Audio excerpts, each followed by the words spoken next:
In this video I want to explore the origin of a myth that a lot of people believe in as fact.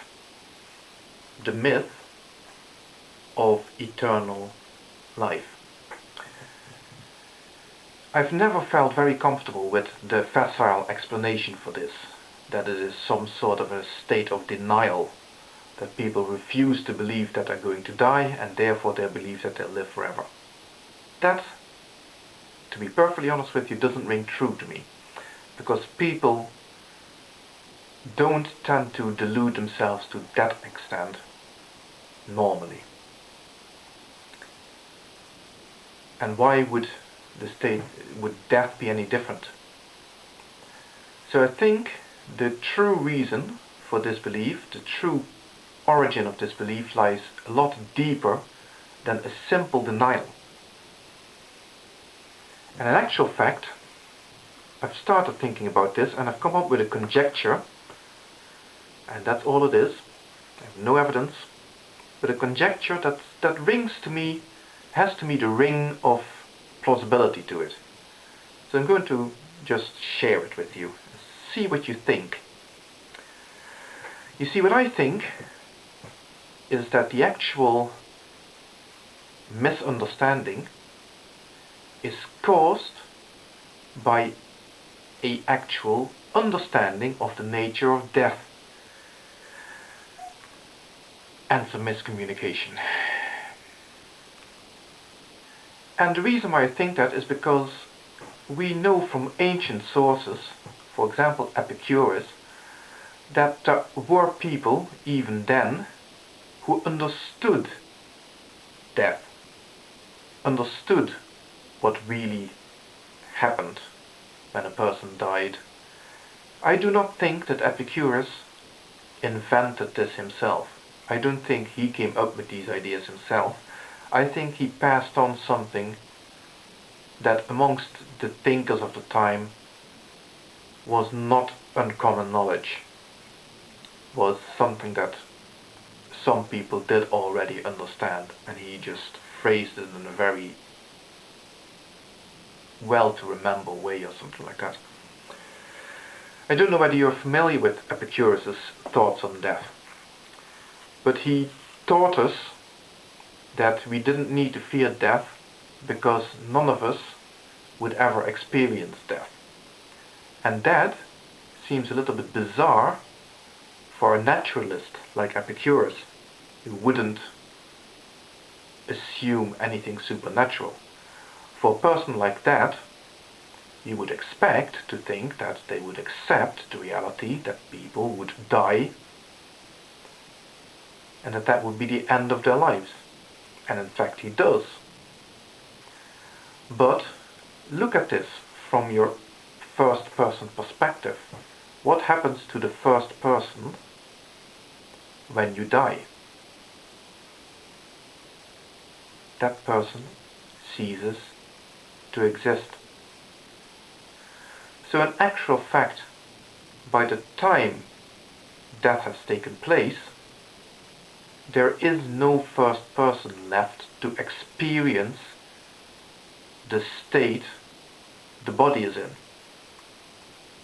And then you start understanding what Epicurus meant when he said that we don't need to fear death because we will never experience it. Because we won't. Death is something that nobody can experience. And therefore you do not need to fear it. Whatever about dying is a different matter, the process of dying, but death itself you do not need to fear.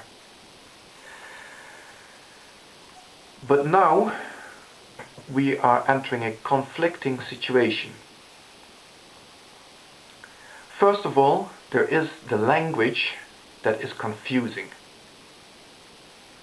When Epicurus says something like you will never be dead, you will never be dead, that of course sounds eerily like you will live forever, even though that is not what he meant. But it's easy to misunderstand it that way. But let's think even a bit further. Let's look at states of being in general. And the thing is, a state of being can be observed, normally, by the first person, and also by a third person. And normally again, they would tend to agree. If I experience being on the top of the building, then somebody watching me can agree that I am indeed on the top of the building. If I am experiencing being drunk, then somebody can agree that I am inebriated by observing me. And of course the difficulty is when you die, because the third person perspective is not disappearing. The third person perspective lingers. You die, your body remains in place, and the third person observing you will pronounce you to be dead. They will observe you in the state of being dead, your body. But of course your first person perspective does no longer exist at that point in time. That is what Epicurus meant. You cannot experience that perspective. But it's so far outside our normal experience that a lot of people cannot get their head around that. They observe you being dead, and they therefore cannot imagine that you are not there to experience that from your perspective, from your own perspective. Combine that with this deep understanding, and it's easy to see how this can now get misconstrued.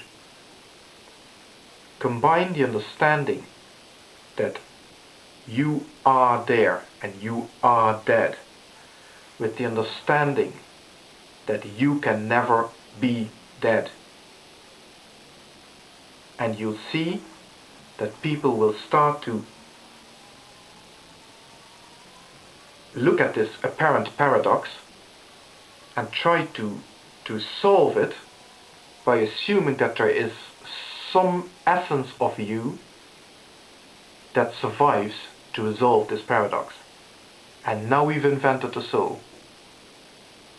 And now we've invented something that will live on after death. And before you know it, the whole mythology is in place. I don't know whether this has any validity, to be perfectly honest with you. But I thought it was nice to just, hypothesize for a bit. What do you think?